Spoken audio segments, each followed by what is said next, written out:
Bismillahirrahmanirrahim. Kabur aja dulu. Indonesia gelap. Dua tagline yang sangat populer. Dua tagline yang membuat para pejabat, para penyelenggara negara blingsatan. Mereka tidak kompak di dalam menjawab atau memberi solusi tentang dua tagline yang sangat populer, yang memang seperti itu adanya.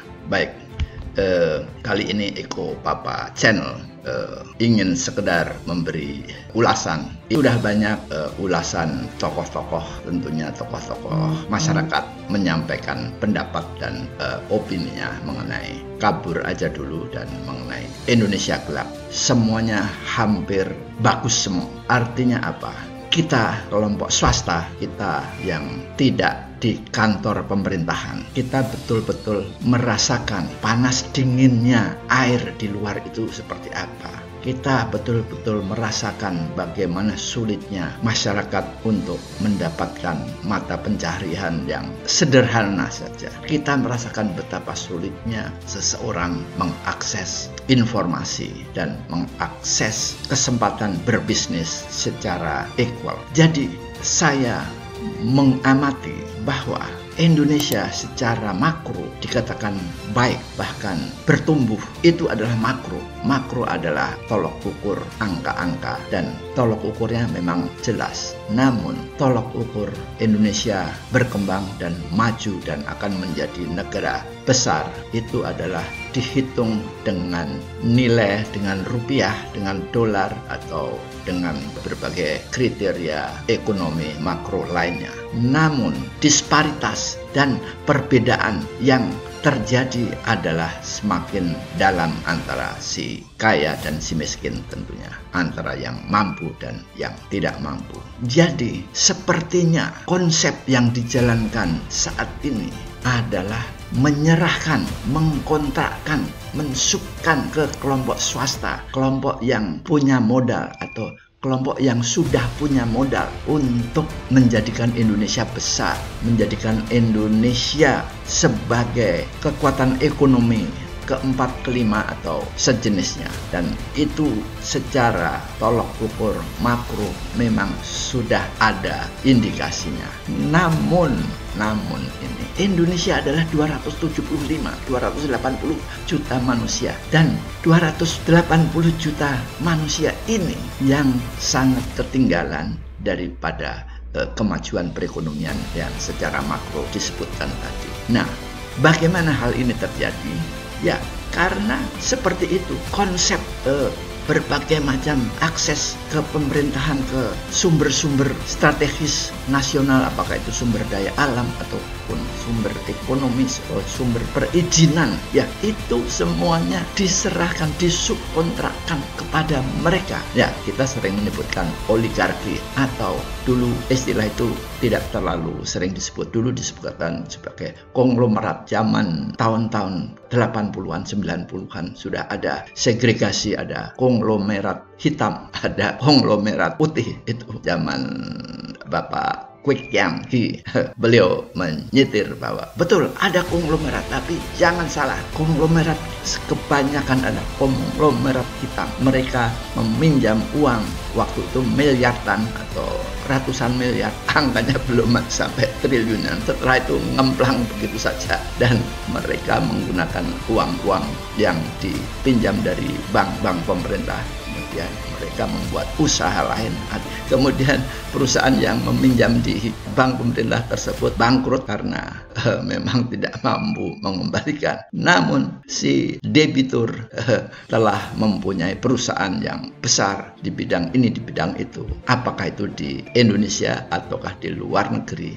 Tetapi itu adalah perampokan kekayaan nasional dari segi perbankan. Kemudian ada juga izin-izin pertambangan yang secara resmi memang ada aturannya, tetapi yang bisa mendapatkan tentunya dengan berbagai persyaratan, ujung-ujungnya adalah mereka-mereka yang sudah mempunyai kemampuan finansial, kemampuan permodalan untuk kemudian semakin aksesnya semakin besar dan semakin besar. Bahkan pengkaplingan laut yang belum lama ini masih ramai dan sekarang pemerintah sedang kesulitan mencari solusi karena sudah kadung ketahuan niat tidak baiknya untuk mengkapling-kapling lahan yang ada dan hanya diserahkan kepada mereka-mereka yang barangkali dengan trik dan akal-akalannya cukup membayar retribusi yang tidak seberapa atau cukup dengan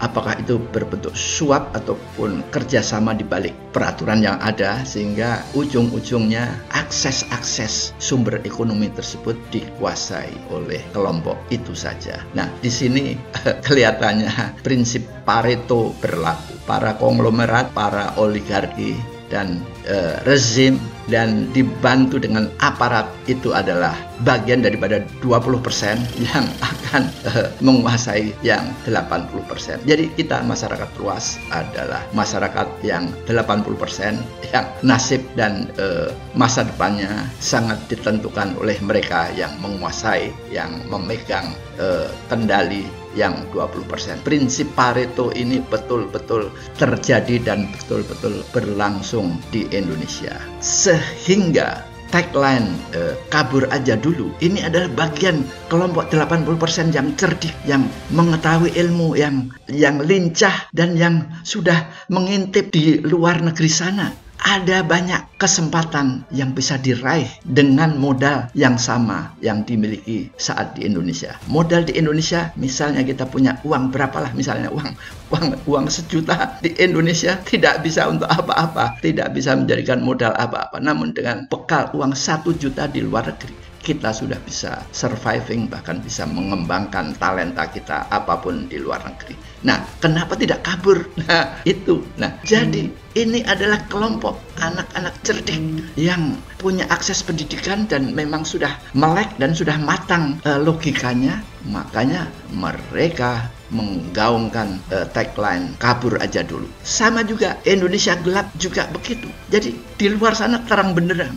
Di luar sana banyak peluang, banyak kesempatan. Dan bagaimana kesempatan ini bisa diraih? Dan kita bermodal, bahkan anak-anak sekarang, anak-anak SD, anak-anak SMP, bahasa Inggrisnya sudah justice, cucu-cucu saya bahasa Inggrisnya udah lebih jago daripada bahasa Inggrisnya kakek. Apa yang tidak bisa mereka keluar negeri? Mereka di bandara atau di mal-mal di luar negeri sudah pandai melakukan akses ini, akses itu, bahkan berani menanyakan ini dan itu ke orang asing. Nah, jadi tagline kabur aja dulu ini adalah real dan nyata. Dan apabila ini dianggap sebagai kejahatan oleh pemerintah tentunya, atau dianggap sebagai sabotase, atau ini dianggap sebagai provokasi, ya akan panjang prosesnya. Provokasi di bidang apa?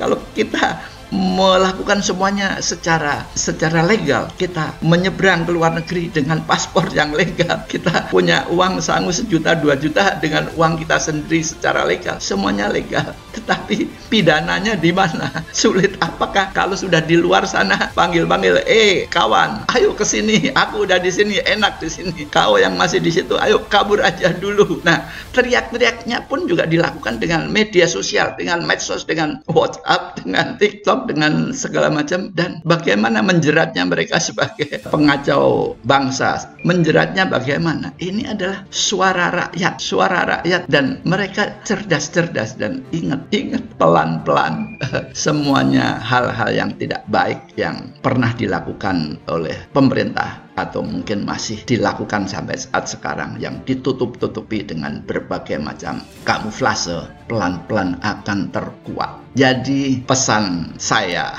jadi kalau memang ada pihak pemerintah yang kepanasan atau pejabat pemerintah yang blingsatan, ya kita teriak-teriaknya kita redakan. Ya, kita orang Timur, jangan kita mengungkap suatu statement yang bombastis, yang bertentangan dengan maunya para pejabat. Nah, para pejabat adalah bapak-bapak kita, sementara yang mau kabur aja dulu ada anak-anak kita. Jadi anak terhadap bapaknya, marilah kita gunakan kata-kata santun. Kalau kabur diam-diam saja, jangan teriak-teriak. Kalau sudah di sana, ya kirimlah WhatsApp minimal.